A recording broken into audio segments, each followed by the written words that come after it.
बिस्मिल्लाहिर्रहमानिर्रहीम। अस्सलाम वालेकुम एवरीवन। स्टूडेंट्स कैसे हैं आप लोग? और आप लोगों ने पुरानी प्रैक्टिस आई होप कर ली होगी।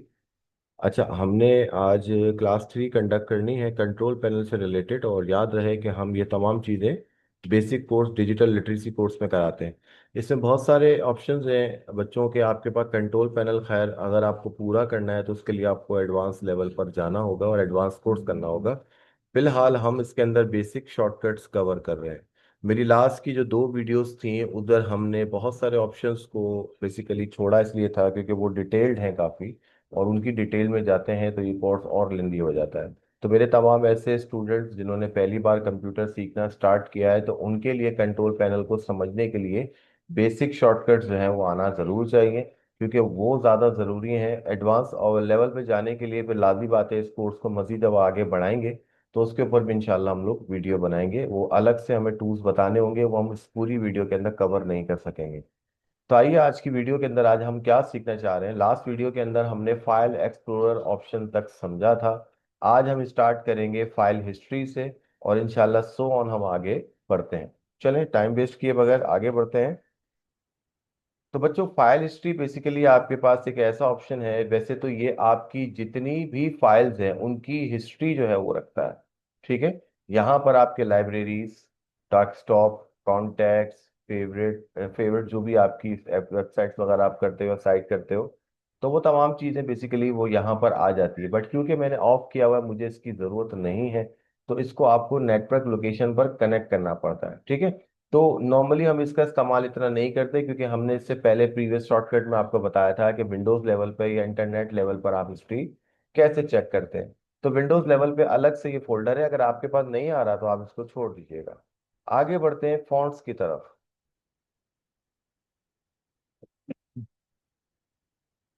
बच्चों, ये ऑप्शन जो है ना, बेसिकली यहाँ पर आपके राइटिंग स्टाइल्स जो है ना वो जमा है, सेव है।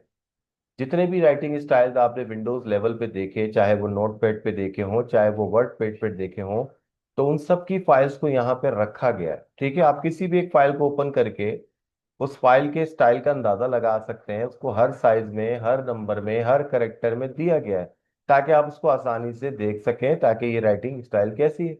जब भी आप एडिटिंग करते हैं तो आपने देखा होगा कि आप लोग अपने राइटिंग स्टाइल्स को चेक कर रहे होते हैं। तो जो राइटिंग स्टाइल सबसे अच्छा आपको लगता है, उसी राइटिंग स्टाइल्स को आप पिक करते हो और अकॉर्डिंग टू योर रिक्वायरमेंट आप उसको अपने डॉक्यूमेंट में ऐड करते हो। अब जैसे आपके सामने मैंने आपके लिए एक थंबनेल बनाया, तो इस वाली राइटिंग को इस्तेमाल करने के लिए मैंने, ऐसा थोड़ी है कि मेरे पास फर्स्ट टाइम में ही मेरे पास ये राइटिंग आ गई। मैंने सर्च किया होगा ना। देखो, ये राइटिंग अलग है, फिर ये इससे मिलती जुलती है, यानी कि सेम है बस कलर चेंज है। ये राइटिंग का पैटर्न अलग है, फिर ये दोनों सेम लग रही होंगी आपको मगर ये भी अलग है। तो कहने का मकसद ये है कि आप जब भी कोई पोस्ट बनाते हैं या डॉक्यूमेंट बनाते हैं तो आपको राइटिंग स्टाइल्स की नीड होती है। तो अलग अलग राइटिंग स्टाइल्स की फाइल्स को यहाँ रखा गया है, और आप यहाँ पर इन राइटिंग स्टाइल्स को बखूबी हर साइज में देख सकते हैं। दूसरी बात यह है कि आपके पास एक डिलीट का ऑप्शन आ रहा है। अगर आपने इसको डिलीट कर दिया यहाँ से, तो लाजमी बात है जिस प्रोग्राम में भी आपके पास राइटिंग के ऑप्शंस आ रहे होते हैं, जैसे मैं आपको दिखा देता हूँ, वर्ड पैड पे या नॉर्मली आप नोट पैड पे इन राइटिंग स्टाइल्स को देखते हैं। वर्ड पैड पे मैं आसानी से आपको दिखा सकता हूँ, तो आइए देख सकते हैं। माइक्रोसॉफ्ट वर्ड पे भी मैं दिखा सकता था, बट मसला ये है कि माइक्रोसॉफ्ट वर्ड अपना एक पैटर्न रखता है और अपनी एक फॉन्ट्स की फाइल हो सकती है उसकी।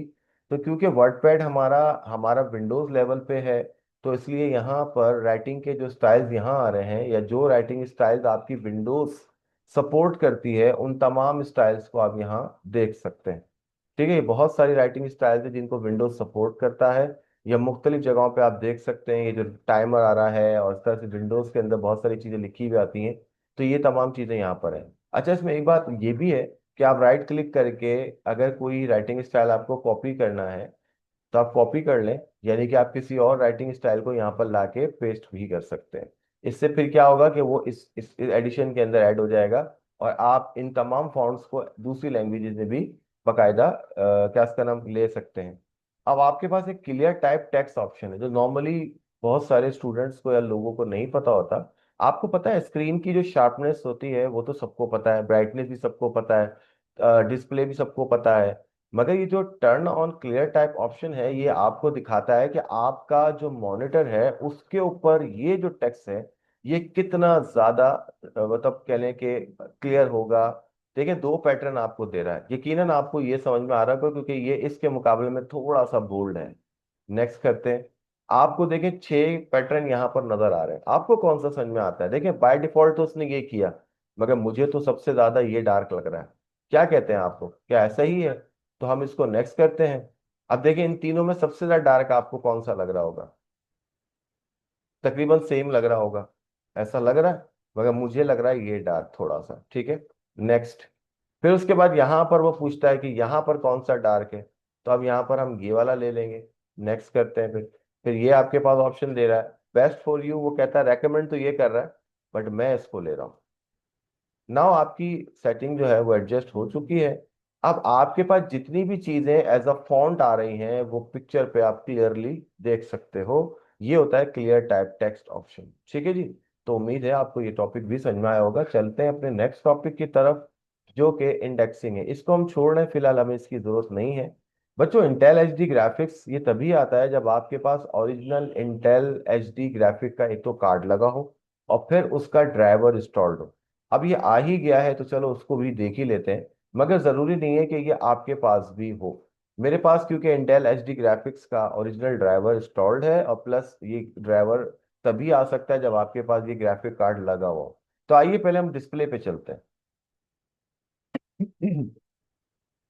इस वक्त मैं अपनी एलईडी के ऊपर ये क्लास कंडक्ट कर रहा हूं, तो मेरे पास ऑप्शन है डिजिटल टेलीविजन। ठीक है, तो मेरी स्मार्ट एलईडी जो उससे कनेक्ट है मेरे लैपटॉप से, तो उस पर ये उसके मुताबिक दे रहा है। ठीक है, इसके अंदर रेजोल्यूशन बताता है कि आप किस रेजोल्यूशन के ऊपर उसको चला रहे हैं। रिफ्रेश रेट होता है, रिफ्रेश रेट आपके पास स्क्रीन के ऊपर आ रहा होता है कि जिस तरह से आपके पास वो नॉइजी इफेक्ट आ रहे होते हैं ना, वो चीज़।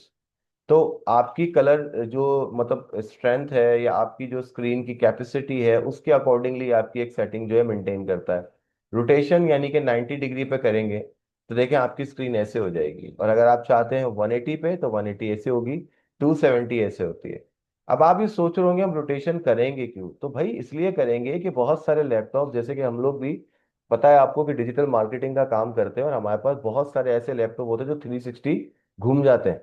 तो जब वो घूमते हैं ना, तो जैसे योगा वाले जो होते हैं, खास तौर पे जो लोग योगा करते हैं या जिम वाले जो लोग होते हैं, उनको रोटेटेड जो रोटेशन वाला लैपटॉप होता है वो चाहिए होता है। तो जब वो अपना मोबाइल पलटते हैं या फिर आप अपना लैपटॉप पलटते हैं तो ऑटोमेटिकली उसका स्क्रीन जो है ना वो पूरा फ्लिप हो जाता है, यानी कि फ्लिप होने पर उल्टा हो जाता है।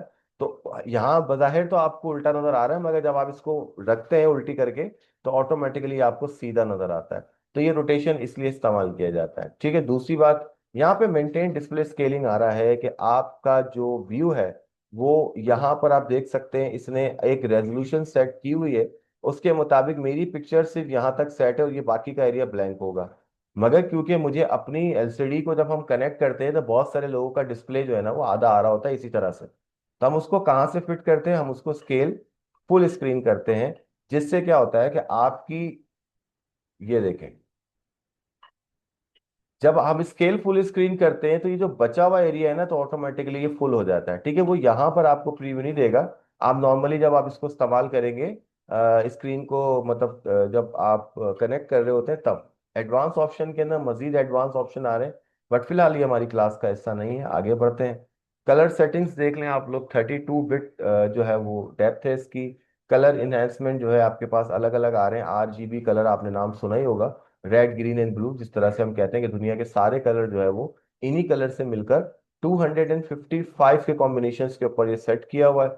आप ब्राइटनेस बढ़ा सकते हैं। आप देख सकते हैं मेरी स्क्रीन पे बकायदा आपको नजर भी आ रहा होगा। देखिए एक तो ब्राइटनेस आपके एलसीडी की मौजूद है और एक ब्राइटनेस आप सॉफ्टवेयर वाइज भी बढ़ा सकते हैं। जैसे अक्सर आपने देखा होगा लोग फिल्टर लगाते हैं तो उनके कैमरे का रिजल्ट और बेहतर हो जाता है। एक तो हार्डवेयर का रिजल्ट आ रहा है, एक वॉल्यूम होता है जो टीवी का अपना होता है, और एक वॉल्यूम जो आप रिमोट से बढ़ाकर उसको सॉफ्टवेयर से मजीद बढ़ा रहे होते हैं। ठीक है, ये देखिए कंट्रास्ट आपको क्लियरली पता चल रहा होगा। मगर याद रखिएगा इन सेटिंग्स को अप्लाई करने से पहले कुछ ऐसी सेटिंग मत कर दीजिएगा जिससे आपकी आईसाइट पर फर्क पड़े। यहाँ पर आप इसको देख सकते हैं कि जो भी प्रीव्यू होगा वो यहाँ पर बार्स की सूरत बताएगा। गामा जो होता है ना वो ब्राइटनेस और कंट्रास्ट दोनों को एक साथ बढ़ाता है। आइए देखते हैं क्या इफेक्ट आता है, ये देखिए। रिवर्स में जाते हैं तो स्क्रीन पे आपको डार्कनेस नजर आएगी। जो लोग बहुत ज्यादा डार्क कलर देखना पसंद करते हैं तो उनके लिए काम कर सकते हैं। याद रहे कि नॉर्मल कार्ड के ऊपर इस सेटिंग को आप अप्लाई नहीं कर सकते। ये आपका सैंपल नंबर 1 था। सैंपल नंबर 2 सेव हुआ है कि आप यहाँ पर इस तरह से देख लें। सैंपल नंबर 3 ये H3D ग्राफिक्स के हिसाब से बता रहा है कि वहां पर इसका क्या रिजल्ट होगा, तो वो भी आप देख सकते हैं। फिर चलते हैं मल्टीपल डिस्प्ले पर। जैसे मैंने कहा कि इस वक्त डिस्प्ले सिंगल है, यानी कि मेरा डिस्प्ले इस वक्त टेलीविजन पर आ रहा है, ठीक है। आप अगर डबल होंगे तो आपके पास जो है एलसीडी पर और लैपटॉप दोनों पे आ सकता है, या प्रोजेक्टर पे क्लास दे रहे हैं तो प्रोजेक्टर का ऑप्शन आ रहा होगा, तो वो यहाँ से आपको बता रहा होता है। ऑडियो सेटिंग्स यहाँ पर कनेक्ट टू और मोर ऑडियो केबल डिजिटल डिस्प्ले, यानी कि आपको अगर ऑडियो और क्या इसका नाम, इसके लिए जो है केबल्स को कनेक्ट करना पड़ेगा, तो इससे आपको ऑडियो सेटिंग्स भी कनेक्ट करने में आसानी रहेगी, ठीक है। कस्टम रेजोल्यूशन आप अपनी मर्जी से एडजस्ट करते हैं, मगर मेरा मशवरा यह है कि इसके ऑप्शंस को ज़्यादा ना छेड़ें, क्योंकि रीज़न ये है कि फिर आप इसको अप्लाई कर देते हैं और ऑटोमेटिकली बाद में वो तमाम चीज़ें प्रॉब्लम करना शुरू कर देती हैं बाय सेटिंग। तो मेरा तो मशवरा यही है कि आप इसके ऊपर जो सेटिंग ऑटोमेटिकली एडजस्ट करता है उसी के ऊपर रहें तो ज़्यादा अच्छा है, क्योंकि अगर आप बाद में इसको रिवर्ट नहीं कर सके तो ये फिर आपके लिए परेशानी का बायस बन सकता है। 3D में चलते हैं। देखिए 3D जो है, 3 डायमेंशनल आपके जो इमेजेस होते हैं, जो हमने इससे पहले क्लासेस में आपको 3D जो है वो एक व्यूअर बताया था, जिसके अंदर आप अपने इमेज को ऐसे देख सकते हैं। मैं आपको दिखा देता हूँ। ये देखें, अगर आपको याद नहीं है तो आप यहाँ से देखें। हमारे पास एक 3D व्यूअर है जो आपकी इस तरह की चीज़ों को दिखाता है। देखें 3 डायमेंशन आप चीज़ें यहाँ पे देख सकते हैं। ये देखें, आप इसको हर एंगल से देख सकते हैं। That is our front view, इसको हम 1 डायमेंशन कहेंगे। और जब हम किसी भी चीज को फ्रंट से देखते हैं तो हमें इसका साइड व्यू भी नजर आ रहा होता है। तो उस तरह से ये 2D हो गया, 2 डायमेंशन हो गया। अगर किसी चीज को हम बैक साइड से देख लें, ठीक है, ये देखें, अप एंड डाउन में हर जगह से इसको देख रहा हूं, तो इसको हम कहते हैं 3D, ठीक है, जो आपका बेसिकली इस तरह से काम कर रहा होता है। तो ये बेसिकली इसकी सेटिंग है, ठीक है। प्रोफाइल, वीडियो, पावर, ये हमारे काम के इतने खास ऑप्शन नहीं है। फिलहाल मैं वीडियो आपको बता देता हूँ। वीडियो के अंदर आपके पास देखेंगे इस तरह की सेटिंग्स बताएगा, यानी कि जो सेटिंग आप करेंगे, इस वक्त वो कह रहा है कि ड्राइवर की सेटिंग पर सेट हुआ हुआ है। जैसा ड्राइवर मतलब आपको डिस्प्ले देगा ये वैसे ही काम करेगा। इसलिए मैंने कहा था कि इसके अंदर हम ज्यादा डिटेल में इसलिए नहीं जाते, क्योंकि ये सारी सेटिंग्स जो है ऑटोमेटिकली कर के चुका होता है और ये खुद ही देख रहा होता है, ठीक है। तो इसको हम फिलहाल बंद करते हैं, क्योंकि मैंने वैसे भी कहा था ये ऑप्शनल है, पता नहीं आपके पास आएगा या नहीं आएगा, डिपेंड करता है कि आपके पास ग्राफिक कार्ड कौन सा लगा हुआ है। इसके बाद चलते हैं इंटरनेट ऑप्शन पे। ये जो माइक्रोसॉफ्ट एज आप इस्तेमाल करते हैं, या वो ऑप्शन जो बेसिकली विंडोज के साथ इंटरनेट एक्सप्लोरर आता है, या फिर आपके पास माइक्रोसॉफ्ट एज आता है, ये इसकी सेटिंग्स को हम यहाँ से करते हैं। इसके कलर क्या रखने हैं, इसके लैंग्वेज, इसके फॉन्ट्स, सिक्योरिटी क्या रखनी है, आपको ये देख सकते हैं आप।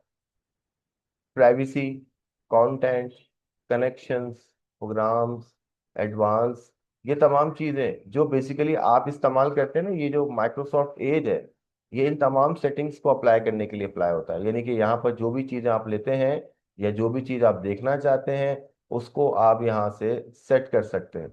बेसिकली ये इंटरनेट ऑप्शन, यानी कि आपकी इंटरनेट एक्सप्लोरर की सेटिंग हुआ करती थी।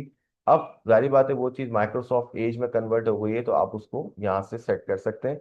बट नॉर्मली हम इसका भी इतना इस्तेमाल नहीं करते, क्योंकि सब कुछ ऑटोमेटिक हमें मिल रहा होता है। इसके बाद चलते हैं कीबोर्ड, इसके ऊपर हम काम कर सकते हैं। जैसे आपने देखा रिपीट डिले और रिपीट रेट, और ये ऑप्शन इंपॉर्टेंट है, इसके ऊपर आप 2 टिक लगा सकते हैं स्टूडेंट्स, इंपॉर्टेंस इसकी जानने के लिए, ताकि हो सकता है कम से कम 2 क्वेश्चंस तो यहाँ पे बन ही जाते हैं, ठीक है। तो आइए हम दिखाते हैं आपको कि क्या होता है।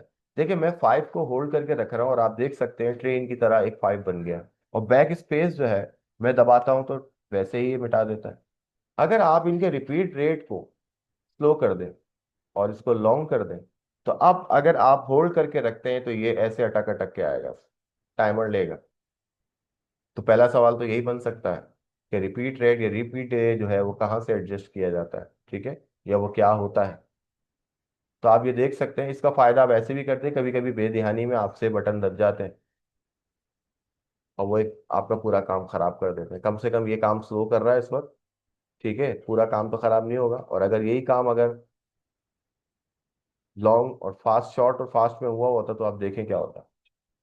तो आपका पूरा पैटर्न अक्सर ज़ाया हो जाता है। देखिए बहुत सारे यूसेज हैं, आपके जहन में भी होंगे।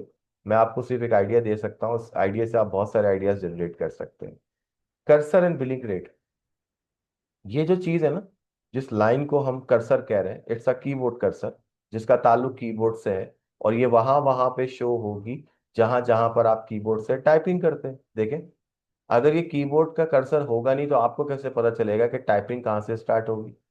मुझे अब यहाँ पर मैंने कुछ लिखा है, अब मैं चाहता हूं कि डब्ल्यू से स्टार्ट करूं, तो आप क्या करते हैं, आप यहाँ पे क्लिक करते हैं ना, तो फिर आपको पता चलता है कि डब्ल्यू से पहले कर्सर है, तो उसका मतलब जब मैं टाइप करूंगा तो वो यहाँ से स्टार्ट होगा।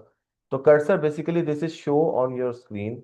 आप ये भी कह सकते हैं this is blink on your screen, क्योंकि ब्लिंक करता है, ठीक है, ताकि आपको पता चले दैट इज अ कर्सर। और it can use with keyboard. और जहां जहां पर आपको टाइपिंग करनी है वहां वहां ये चलता रहेगा। तो यहाँ पर आपके पास इसको फास्ट कर सकते हैं आप, और इसको नन भी कर सकते हैं। अब नन करने का मतलब होगा कि फिर इसमें कंफ्यूजन होगी, कि अक्सर ऐसा होगा कि कहीं ऐसा ना हो कि कोई समझे ये आई लिखा हुआ है, कोई समझे ये वन लिखा हुआ है। तो दैट इज, इसको इसी वजह से हम कर्सर को ब्लिंक रेट पर रखते हैं, ताकि हमें पता चलता रहे कि that is our cursor. Hardware आपको बताता है कि कौन सा कीबोर्ड आप यूज कर रहे हैं और इसका ड्राइवर कौन सा डला हुआ है, और आपको ये स्टेट भी बताता है कि this device is working properly. Okay, अब आगे बढ़ते हैं जी। मेल, ये हम लास्ट में करेंगे जब हमारा इंटरनेट ऑप्शन स्टार्ट होगा, यानी कि सोशल मीडिया को हम जब कवर करते हैं लास्ट में, तो ये हम टॉपिक उसी के अंदर कवर करेंगे। अब जब ये आ ही रहा है तो मैं आपको बता देता हूँ, ये विंडोज लेवल पे माइक्रोसॉफ्ट का आउटलुक का एक अकाउंट बनाता है, जिसके जरिए आप इंटरनेट पर ईमेल्स करते हैं। ठीक है, emails is just like a communication purposes, आप कह सकते हैं कि वो आप अपना पैगाम पहुंचाने के लिए, जिस तरह से पहले लोग लेटर डालते थे, आजकल इलेक्ट्रॉनिक मेल यूज करते हैं उसकी जगह पे। तो मैसेज कन्वे करने के लिए हमारे पास ये प्लेटफॉर्म है, ठीक है। अब चलते हैं माउस, इस पे तो आप 3 टिक लगा सकते हैं, क्योंकि सवालों की भरमार है यहाँ पे, क्योंकि आपसे बहुत कुछ पूछा जा सकता है, क्योंकि इसके अंदर ऑप्शंस ज्यादा है। तो आइए हम माउस को समझते हैं। तो स्टूडेंट, सबसे पहले हम बात करेंगे बटन्स की।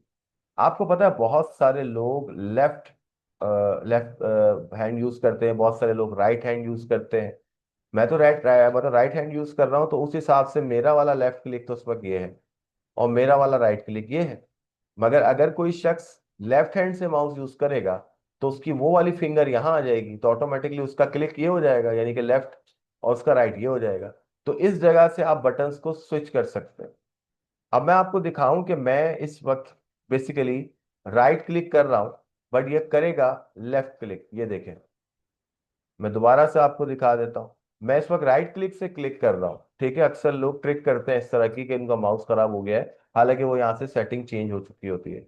अब मैं राइट क्लिक करूंगा, तो यहाँ पर आपके पास ये लेफ्ट क्लिक का काम करता है, ठीक है। ये देखें, अब मैं आपको राइट क्लिक करके दिखाता हूं, ऐसे, यानी कि राइट क्लिक मेरा अब इस पर चला गया। अब मैं इसको दोबारा स्विच करता हूं, अब मैं लेफ्ट क्लिक से राइट क्लिक कर रहा हूं, ठीक है। तो जब आप अपने हैंड्स को स्विच करेंगे, आपको खुद ही पता चल जाएगा कि मैं क्या कहना चाह रहा हूं, कि जब आप अपने माउस को दूसरे हाथ से पकड़ेंगे तो ऑटोमेटिकली आपके बटन चेंज हो जाते हैं। और बहुत सारे लोगों की खैर हैबिट भी होती है कि वो लोग नॉर्मली जो है अपने माउस को दूसरे हाथ से इस्तेमाल करना ही पसंद करते हैं, या जगह के हिसाब से, जो भी आप समझ लें। बस ये ऑप्शन जो है ना, आपके बटन्स को स्विच करता है। जो लेफ्ट वाला होगा वो राइट पे आएगा, और राइट वाला लेफ्ट पे चला जाएगा। डबल क्लिक की स्पीड को एडजस्ट किया जाता है यहाँ से। मैं कितना स्लो कर रहा हूँ, आराम से ये चीज खुल रही है। जबकि जब आपका कंप्यूटर विंडो इंस्टॉल करता है, तो उसको फौरन फौरन करना पड़ता है, ये देखें।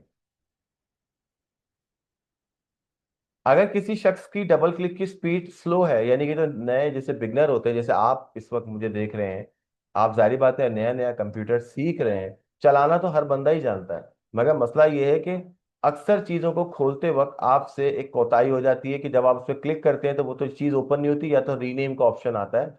तो हम इसको ट्राई करते हैं बाहर।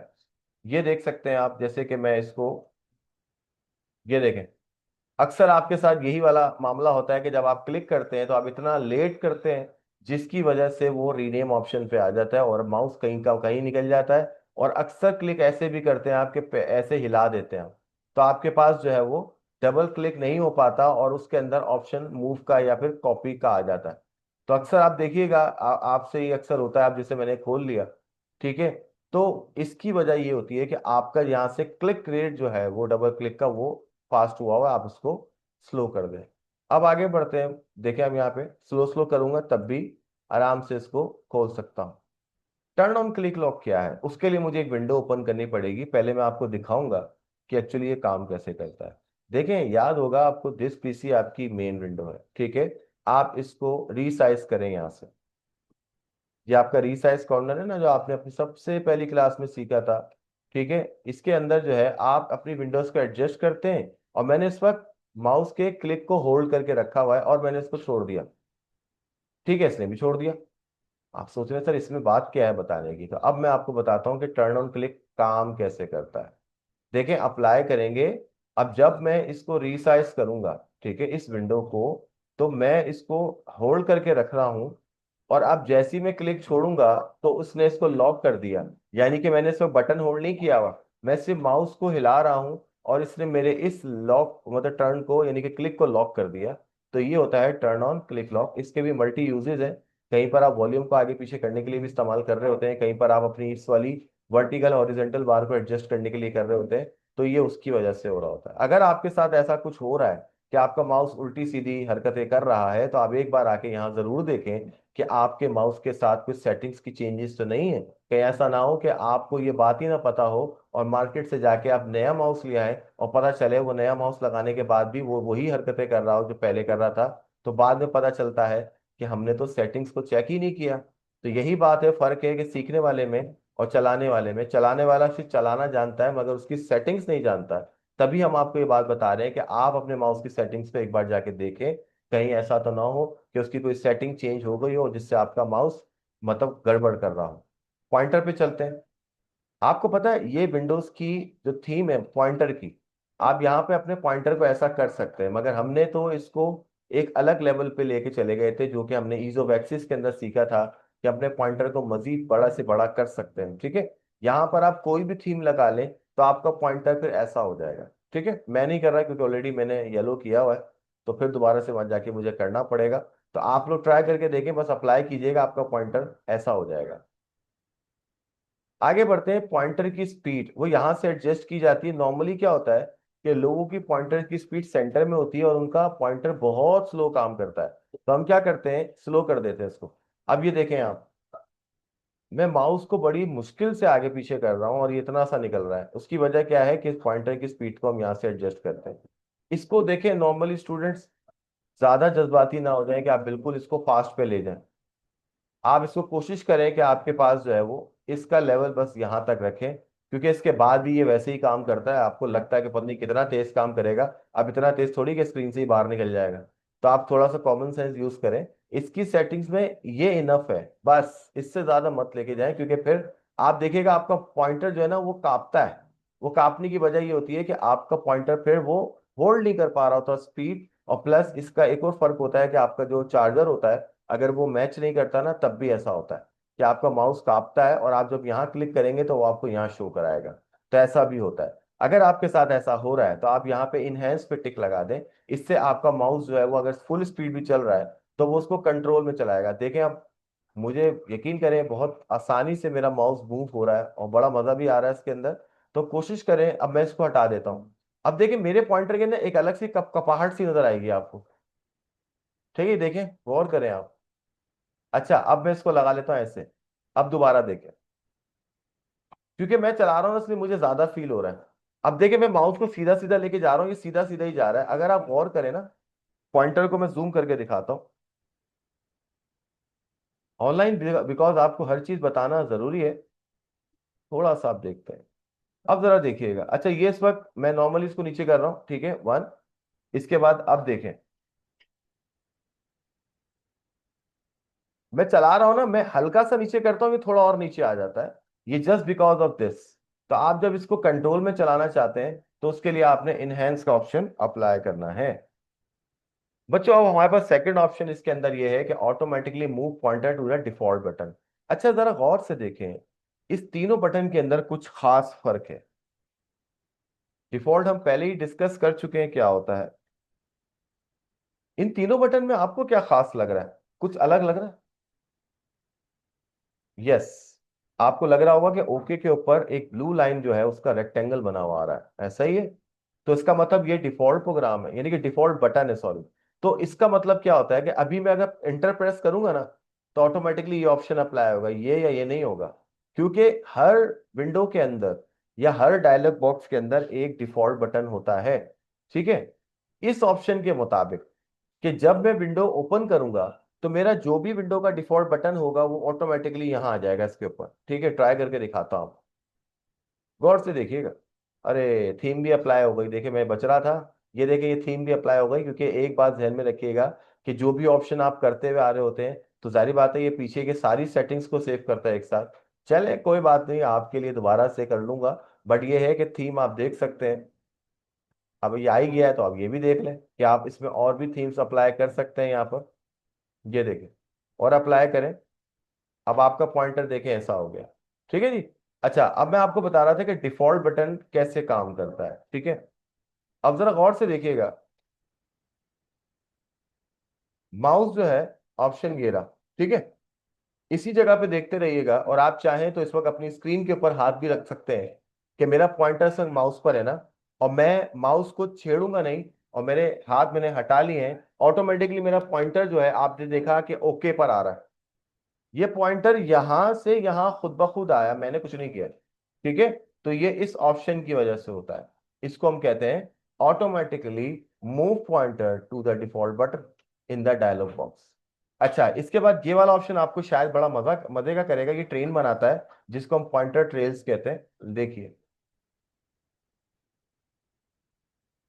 ये पता नहीं क्यों बनाया है, मुझे नहीं लगता। ये पता है, बड़ी आंखों पर असर पड़ता है इससे, अगर आप ज्यादा इस पे गौर करें, तो हो सकता है कि इसी तरह से फिर आपको बार बार नजर आएगा 1 के 10। तो कोशिश करें कि इसको इस्तेमाल ना ही करें। इसको आप शॉर्ट एंड लॉन्ग कर सकते हैं, देखें थोड़ा बहुत। मगर यकीन करें, अभी मैं इसको चला रहा हूँ, मेरी खुद को थोड़ा सा आई साइड पे लग रहा है, तो इसलिए मेरा तो मशवरा है कि आप प्लीज इसको इस्तेमाल ना करें। अच्छा जी, इसके बाद हाइड पॉइंटर वाइल टाइपिंग। आप देखते हैं कि जब जब कभी हम पॉइंटर यानी कि गायब कर देते हैं, गायब कैसे होता है कि जब आप कोई चीज टाइप करते हैं ना, टाइप करने के लिए चले कोई सॉफ्टवेयर ओपन कर लेते हैं। ठीक है, अब यहाँ पर ये कर्सर भी मौजूद है और ये पॉइंटर भी मौजूद है। पॉइंटर का ताल्लुक माउस से होता है, कर्सर का ताल्लुक कीबोर्ड से होता है। ठीक है, ये रहा मेरा पॉइंटर, मैं आपको वहीं पे दिखा रहा हूँ। ठीक है, अब मैं कुछ टाइप करता हूँ। ठीक है, ये मैं टाइप करूंगा। अब मैं यहाँ पर अपने पॉइंटर को लेके आता हूँ। ठीक है, दोबारा से गायब हो गया। मैंने तो कुछ भी नहीं किया, क्योंकि वजह ये थी कि वो कहता है कि जब जब टाइपिंग स्टार्ट होगी, तो आपका पॉइंटर गायब हो जाना चाहिए। आइए देखें, दोबारा से मैं लिख रहा हूँ। जब मेरा पॉइंटर यहाँ था, तो गायब क्यों नहीं हुआ? क्योंकि वो उस जगह पे था ही नहीं। अब जब वो इस जगह पर आया, डॉक्यूमेंट वाली जगह पे, तो वो ऑटोमेटिकली हाइड हो गया। ठीक है, अब बढ़ते हैं आगे की तरफ। तो ये ऑप्शन जो है इसकी वजह से हुआ था। ठीक है। अच्छा, इसके बाद ये ऑप्शन भी बड़ा जबरदस्त है कि आप अपने पॉइंटर की लोकेशन को दे सकते हैं कंट्रोल की दबा के। ये देखें, जब हम अक्सर गेम खेलते हैं ना, हमारा पॉइंटर ही गायब हो जाता है। तो हम यहाँ पर कंट्रोल से अपने इस ऑप्शन को अप्लाई कर सकते हैं। फिलहाल मैं तो हटा रहा हूँ, आप लगाना चाहें तो आप लगा लीजिएगा। इसके बाद फाइनली हमारे पास व्हील ऑप्शन आ रहा है। ये व्हील क्या काम करता है बच्चों? ये व्हील जो है ना, 3 लाइंस को एट अ टाइम नीचे ऊपर करता है। मिसाल के तौर पे अभी उसी जगह पे हमें जाना होगा। जैसे कि आप देख सकते हैं, मैं आपके लिए क्या खोलता हूँ उसमें। आपको पता है, कोई भी डॉक्यूमेंट खोल लें आप, ठीक है, ये जो आपका वर्टिकल हॉरिजॉन्टल स्क्रॉल बार है ना, इसको मैं अभी स्क्रॉल स्क्रॉल वो बटन है जो माउस का व्हील होता है। ठीक है, मैं इसको एक बार नीचे करूंगा, तो ये 3 लाइन नीचे ले आएगा, फिर 3 लाइन नीचे ले आएगा, फिर 3 लाइन नीचे ले आएगा, फिर 3 लाइन लेके आएगा। अब जरा इसके ऊपर चलते हैं वापस से। ये ऑप्शन आपको अप्लाई करने के लिए काम आता है कि आप जो है इसके अंदर इसकी सेटिंग्स को एडजस्ट कर सकते हैं। ठीक है, आपकी मर्जी, आप कितने स्टेप करते हैं, कितनी लाइन को एट अ टाइम आप नीचे करना चाहते हैं। मैं यहाँ पे once screen at a time कर देता हूं। अब जरा देखिएगा क्या होने वाला है। मेरा पॉइंटर ऊपर से डायरेक्ट नीचे आएगा। ठीक है, ये देखें, बीच की कोई चीज आपको नहीं दिखा रहा। मतलब मैं नीचे कर रहा हूं तो वो डायरेक्ट नीचे आ रहा है। क्यों? क्योंकि वो कह रहा है कि आप अपने इस ऑप्शन की वजह से once screen at a time कर सकते हैं, यानी कि पूरी स्क्रीन को आप एक ही स्क्रॉल से नीचे ऊपर देख सकते हैं। यही ऑप्शन हॉरिजॉन्टल के लिए भी है। हार्डवेयर आपको ये बताता है कि कौन सा माउस आप यूज कर रहे हैं, ये प्रॉपरली काम कर रहा है नहीं कर रहा है। ठीक है, अगर आपके पास ओरिजिनल ड्राइवर होगा, तो आपके पास टच पैड की चीजें भी यहाँ पर आ रही होगी। टच पैड के लिए जो है आपके पास यहाँ पे गैक्चर भी दे रहा है। आपके टॉप बटन जो होते हैं, जो अक्सर आपने देखा होगा, जो इस जगह पे होते हैं, लैपटॉप की बात हो रही है इस वक्त। ठीक है, ये आपके टच पैड को, ट्रैक पॉइंट को इस्तेमाल करने के लिए अलग से ड्राइवर डाला है। तो बच्चों, हो सकता है ये आपके पास ना आए, मगर अगर ये आ जाता है तो उसके अंदर हम मजीद कुछ नहीं करते। बस यहाँ पर आप अपने बटन्स को अलाउ करते हैं या डिसेबल करते हैं, ये आपकी चॉइस के ऊपर है, या इन बटन्स को आप ओके करते हैं या नहीं करते। ये गैस्चर्स होते हैं कि आप जब इस तरह से यूज करेंगे तो क्या होगा, इस तरह से यूज करेंगे तो क्या होगा, उस तरह से यूज करेंगे तो क्या होगा। ठीक है, तो मैंने अपने माशाल्लाह से इस टॉपिक में आपको काफी डिटेल्स में चीजें बताई, जो कि मेरा आज का टारगेट था, जिसमें हमने आज फाइल हिस्ट्री के बारे में पढ़ा, फॉन्ट्स के बारे में पढ़ा, Intel HD graphics, internet options की इंफॉर्मेशन ली, कीबोर्ड, मेल को हमने थोड़ा सा जो है समझाया इंफॉर्मेशन वाइज, और माउस को हमने कवर किया। ठीक है, तो उम्मीद है इंशाल्लाह आपको ये वीडियो समझ में आई होगी। अगर आपको कोई भी बात पूछनी है तो मुझे कमेंट्स में पूछें। ठीक है, इंशाल्लाह मिलते हैं नेक्स्ट वीडियो में। अल्लाह हाफिज।